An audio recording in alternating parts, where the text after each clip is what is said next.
Brandon Sproat officially called up by the New York Mets. We've been waiting for this forever, it feels like. You've been hearing about me and James preaching the name of Brandon Sproat for years now, and the prophecy has finally been fulfilled. He's going to be at the major league level, making his debut on Sunday in Cincinnati against Hunter Green.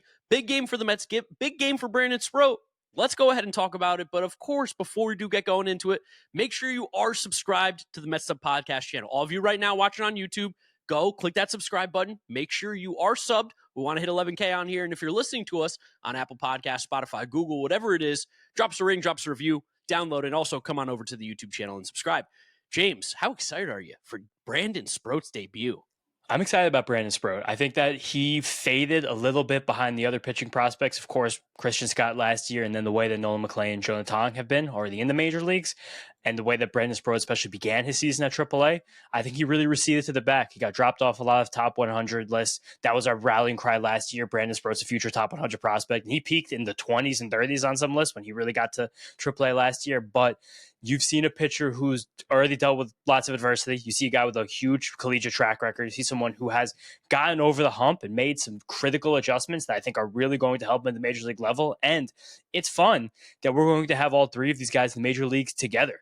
Like, these guys have spent a lot of time together. They've spent a lot, they've talked a lot. We really see those relationships forming with McLean and Tong at the major league level. Like, adding Sproat, like, we have a little clique. We got a little cohort now of young pitchers that we haven't had in a very long time. The Mets organization specifically has done this so many times. I don't know how many other organizations have been able to do this, where you're Every just 15 years. Yeah, you're just going to call up three great young pitchers all around the same time, and hopefully they will lead you to some success in the future altogether as a rotation.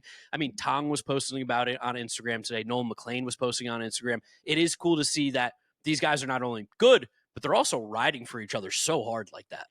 Very hard. It's like that. It's also, pitching is such a collaborative thing. So, like, you see something, you feel something, you tell the next guy, they talk about it. Like, it's cool that we have this, like, especially having Sean Manaea at the top being kind of like the dad of the uncle of the pitchers group. Like, it does seem like it's a very happy moment for all of these guys to be going through this almost basically at the exact same time together. That's helpful as well to deal with this big change. Yeah, no, extremely helpful. And I'm super excited. Let's talk a little bit more about Brandon Sproat, because during the season at AAA, and even last year when he eventually did get to AAA, there have been some struggles, without a doubt. Like the single A, double A, those were kind of, I don't want to say walks in the park for Sproat, but but they were. Unlike McLean and Tong, AAA hurt him a little bit more, slowed him down quite a bit. One of the big reasons, James, and you've been mentioning it for a while, difficulty getting left-handed hitters out. But he has that great changeup, and it seems like he might have found it a little bit more over the last couple of weeks and months. Yeah, in a funny way. The thing that made me specifically the most excited about Sproat as he was coming up was that he felt advanced for a pitcher in the minor leagues, because he spent so much time at Florida, pitched. Find the collegiate innings for me right now, because I want to say it was like 400 collegiate innings, like 300 collegiate innings, something crazy. But he had a lot of, I will never say mastery for a pitcher that young, but he had a real grip on being able to throw multiple secondary pitches.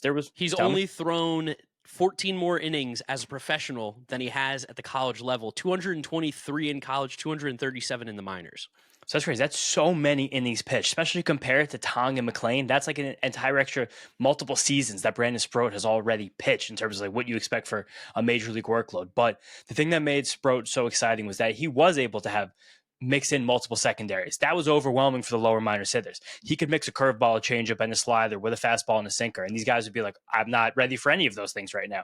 You could kind of not really sneak up or surprise hitters, but again, like overwhelm them with a first pitch curveball, a next pitch changeup. All of a sudden you have a lefty 0-2 in the hole and you can do whatever you want. That was the thing that was so cool about him in AA, but that kind of got stopped right at AAA. And a big reason why I think that got stopped is because the Mets helped Brandon Sproat work on a sweeper. That sweeper quickly became his most, at least visually appealing, and best in terms of the stuff grades, secondary pitch, breaking ball, pitches a fucking frisbee, moves all the way across the zone. As Nolan McLean was doing that frisbee, it seems like Brandon Sproat got some of that frisbee in him as well. But while he picked up that new pitch, when you learn a new pitch, you change, all your other pitches change a little bit. Every pitch you have is kind of like an organism. They all live in the same community. So having that, it kind of messed up how his arm was moving through to get to the changeup, the curveball, everything. Changed everything. And he spent about a full year, 6 months, not really being able to command or trust that curveball or changeup. And that was why there was some big problems for him at the beginning of the year in AAA. Yeah, no, he definitely struggled a bit, but being able to find that changeup back, getting it useful again, it was arguably his best pitch when he was coming up. So for him, especially Florida. Yeah, especially at Florida, it was a really good pitch. But he's got that big fastball too, and that's the thing that makes you so excited about him is with that changeup, with that money sweeper, with the big fastball. Those are 3 really good pitches to build around, and that's what makes Brandon Sproat feel like he can be not just a good starting pitcher, but a very mid-rotation top, maybe even like number 2 in a rotation at some point guy. Just to give you guys a sense of how big of a change it was midseason for Sproat this year at AAA. His first 15 starts, the ERA was 6 and the strikeout rate was 15%, with an 11% walk rate. It was untenable. And again, a lot of it was because he would be facing some lefty-heavy lineups, because once you do get to AAA, teams will have a lot more veterans out there, so they probably are doing a little bit more platooning, especially than the lower minor levels. But he got crushed. He could not get lefties out. 6 ERA again, 50% strikeout rate. Since June 28th, that's 10 starts. It's a 2.44 ERA, 30% strikeout rate. That's really good. Those are all numbers I like to hear. It's absolutely night and day. And then thinking about just the way he's changed since then, he's throwing his curveball and changeup significantly more than doubling each of their usages against left-handed batters, replacing the sinkers and sweepers, which are not good pitches to throw to opposite-handed batters. And at the same time, there's always a concept that's weird for me to visualize. I'm not like a physics guy.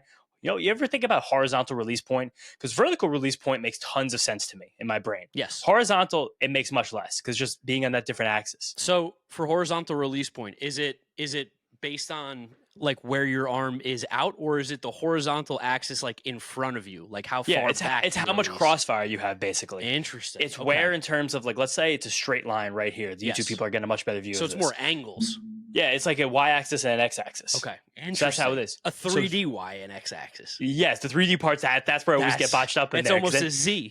Because then you get the horizontal approach angle, then all of a sudden my brain breaks. I'm like, that's why I'm the podcaster, not pitching coach. But when you get to the horizontal release point, Sproat brought his inward a little bit. He stopped some of that sidewinding cross arm action. And it seems like that, and Nolan McLean talked about this too, this adjustment that he made through July and August.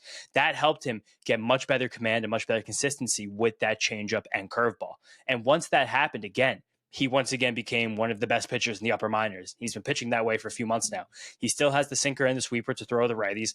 The four-seam fastball, the shape is not very good, but it sits 97 miles per hour. You'll probably see some 99s and 100s in his debut when he gets that adrenaline pumping.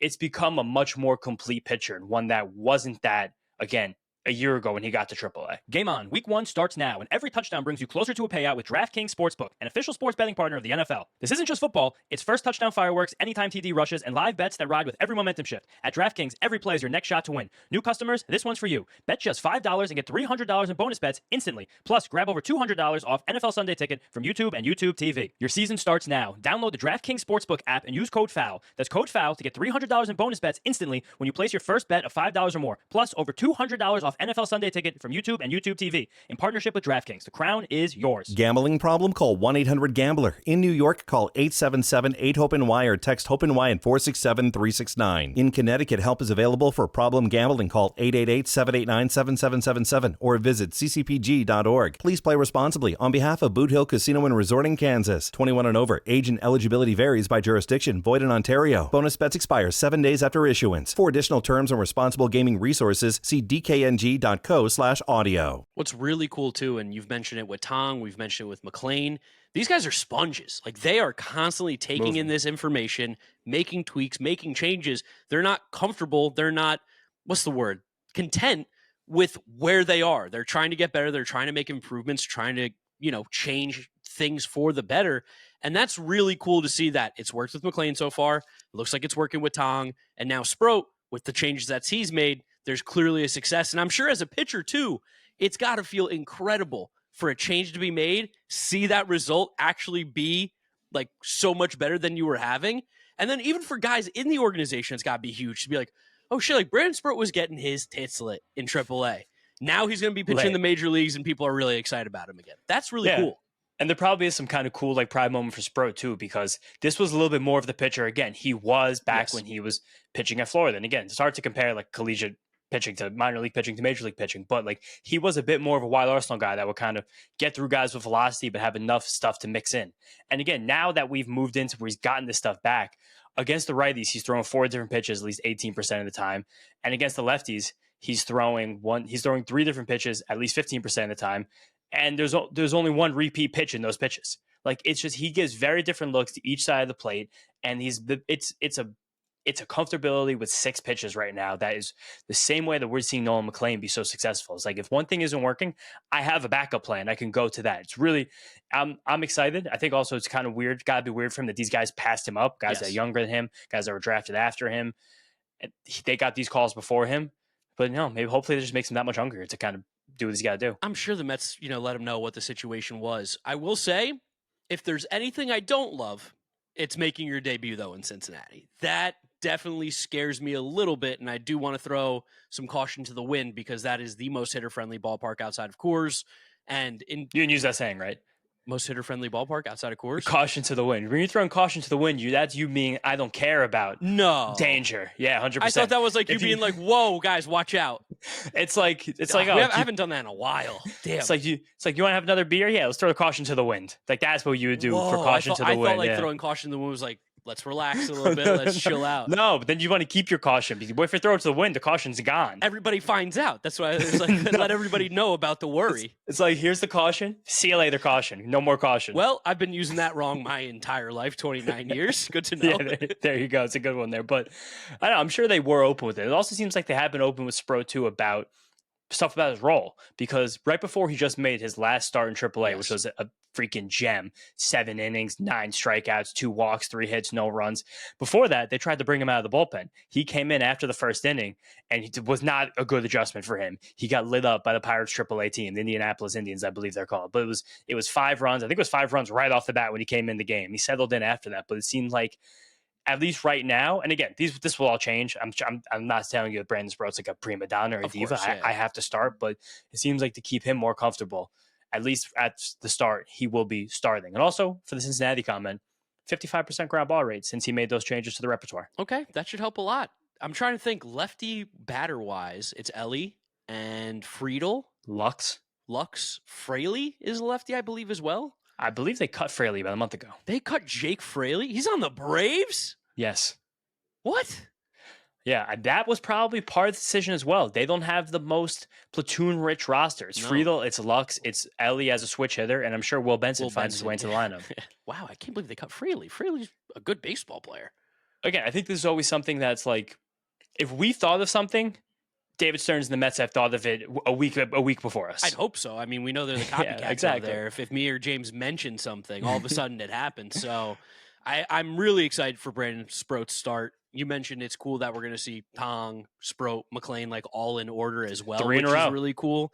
And the fact that going to be 3 of the biggest games this season is also kind of terrifying, but also really sick, because if you come out of this feeling good with your rookie pitchers pitching in this game, all of a sudden you're like, we're going to have some fun here.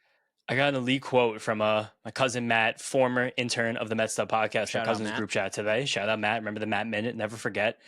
He goes, I love the knock from people that the rookie pitchers might not be mentally ready for the playoffs, because I don't know. I'd rather have 3 pitchers that might not be mentally ready than the whole staff right now who might not be physically ready. I mean, he's saying it perfectly. This staff is not truly physically ready. Like, Shamanai has not been great. Kodai Senga has not been great. Kodai Senga also might not be on the Major League roster come Sunday. So that's something else to talk about here. It feels even weirder what's going on with Kodai right now. Yeah, an ominous tweet from Martino as this Brandon Sproat news dropped. And it's interesting that it comes from Martino, because Martino's the one that said early in the morning, before anybody had. Also, shout out Chad Ford, who had this news first. Can't believe that was a leak that got there. But he said that in keeping with the Mets' aggressive promotions of young pitchers of late, Brandon Sproat is a strong consideration for a start with the Mets. It was at 9:46 a.m. We didn't get this news until 1 o'clock officially. It's still not even like official, but officially. Then a few hours after that, he tweeted, as said on Mets off-day shows, follow up to Will Salmon's report, Mets and Senga's camp are in discussions regarding a trip to the minors. Resolution expected within roughly 24 to 36 hours. Do you think Kodai goes to the minors? Do you think he takes it? Ken Rosenthal had an interesting comment about this Kodai situation on Fair Territory today. He said that, especially because it's in Kodai's contract, you shouldn't accept any demotion unless that you're given a hard plan. X, Y, and Z, you need to fulfill these things before going up, because that's kind of, that puts him in a weird spot. I don't know. I think the money is still guaranteed. I don't think that affects him in any way in terms of service time, because it's on a professional contract. But I do understand, or always pro player here, not accepting that to the minor leagues if there's not these things we got to do. Yes, I agree. I think sending Maybe that thing is just mow down minor league hitters. Maybe that thing, or get right, because hearing those comments again, that like lives in my brain. What Kodai said about how his body doesn't feel like it's working right, and he can't figure out what's going on. That's an insane thing to hear a pitcher say out loud. And again, maybe lost in translation because maybe the words are a little more delicate or eloquent in Japanese, but I don't love hearing that. And that feels like the classic send down, get the mechanics right, feel good, come back up, and you're good to go. Like, it's not a demotion because you suck. It's a demotion because you said to the media that you don't know what's going on.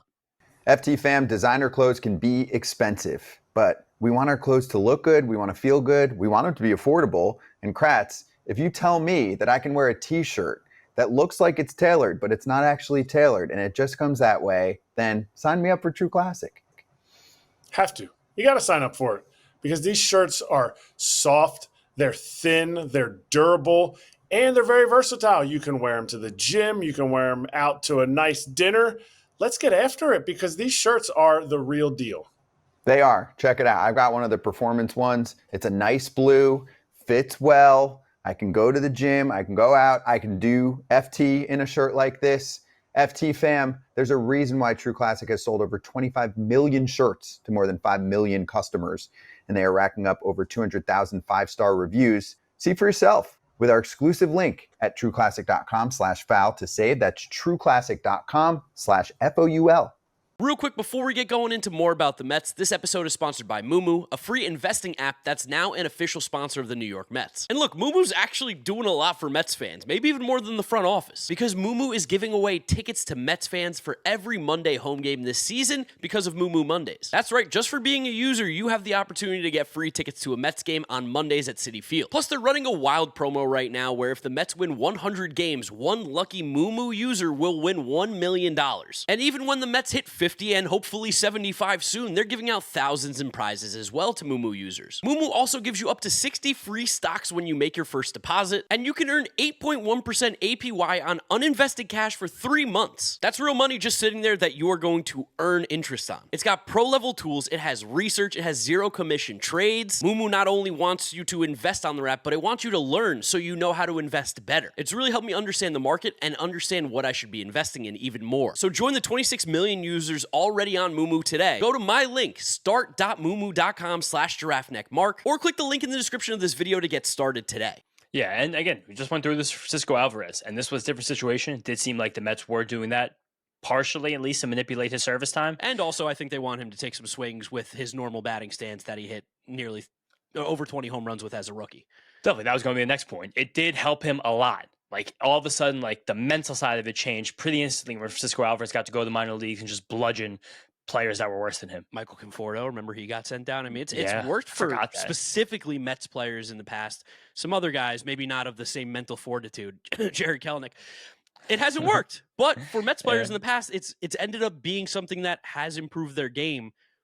And I think probably a lot of it has to do with Kodai's probably like, I don't want to physically be in Syracuse, New York. And fair. Yeah, I don't either. So fair. Yeah, I'm It'll not. be crowded. School just started again. Yeah, I'm not They really. don't even have that many games left. No, I'm not particularly.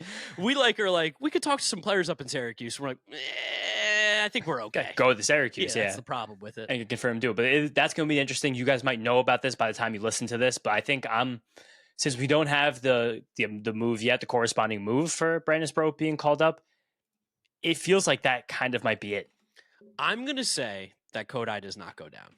Okay. Then who does? I'm going to take a look right now at the Mets active roster because he has that option to say no, and that's totally okay. And whatever's in contracts should be, that should be allowed. Looking at this roster of guys who could send down, I mean, they have Kevin Herget in the bullpen right now. Yeah, I guess he did just pitch. Same with Hageman. Yeah, like you one could of those even guys. you could even send down Jared Young and just go roll with. Actually, no, I No, think you that's the can't. rule now. The 26. Yeah, they got to keep 5 guys on the bench. But you could definitely send Kevin Herget or Justin Hagenman down, especially like. Yeah. This isn't going to happen until Sunday. We're not going to know the answer probably until Sunday, and I think that's part of the reason why we're waiting too. What were you going to say? They probably also tell Kodai, you don't have to go to the minor leagues, but if you stay in the major leagues, you have to pitch out of the bullpen. Yeah. So you're the worst guy in this rotation right now. Like, There's no clause in your contract that says you have to be in the starting rotation. And based on the way you've pitched, there's no reason you should be. Yeah, I think it's going to end up being one of those guys. I don't see Senga going down. Maybe it's just, like you said, out of the bullpen, couple innings at a time.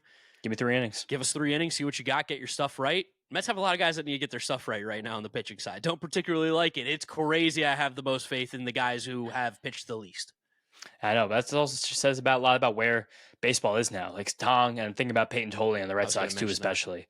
It's like, if your stuff is good enough, go. Get Robert ready. Stock's tweet was awesome, where he was like, we now are at the point where we know what a fastball, a slider, all these pitches need to look like in order to be successful at the major league level. Peyton Tolley literally had not thrown a professional pitch until this season. He got to the major leagues and he looks awesome because the pitches are just exactly what you need to be. Yeah, just even read that tweet from Stock.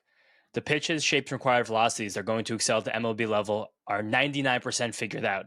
In the past, when it was more ambiguous, you'd have to test your pitches at each level and figure it out from there. Now you know what the explicit goals are when you're in rookie ball. And that's it. Peyton Tolley threw like 30 innings in the upper minors, and they were like, you're definitely good enough. You got to the major leagues, and it was like, you're definitely good enough. Jonah Tong threw 11 innings at AAA, and they were like, get him up here. He's good. There's no way we can continue to waste these bullets down the minors. No, that's the other thing, too. Every single pitch is so valuable to these players and teams. Can't waste it. So it'll be interesting to see what happens. James says Kodai goes to Syracuse. I say he stays in New York. We'd love to know what you guys think down in the comment section. Tweet at us, whatever you want to do. Make sure you are following us at all our social media, at Mets'd on Twitter, Instagram, and TikTok. Subscribe to the Mets'd Podcast YouTube channel if you have not yet done so. And if you are listening to us, Apple Podcasts, Spotify, Google, drop us a rating, drop us a review, download, and subscribe. You can follow James on social media at James Shiano. And I'm Draftneck Mark with a C. Thank you guys for listening. And announcement. Yeah, we've got another channel. If you made it this far, we've got another channel. We'll link in the description. It's called The Wind Up. It's going to be me and James talking about baseball. It's shocking, crazy. Who would have expected that these two guys want to continue to talk more baseball than you already hear for multiple hours a week? It's going to be over on that channel, so make sure you are subscribed to The Wind Up as well. We do appreciate all the support over there. Absolutely. Thank you, guys. That's it, guys. Thank you for watching. Thank you for listening. We will catch you all after the Red Series. Let's go, Mets. Let's extend this wild card lead a little bit, please. Peace out, guys. Let's go, Mets.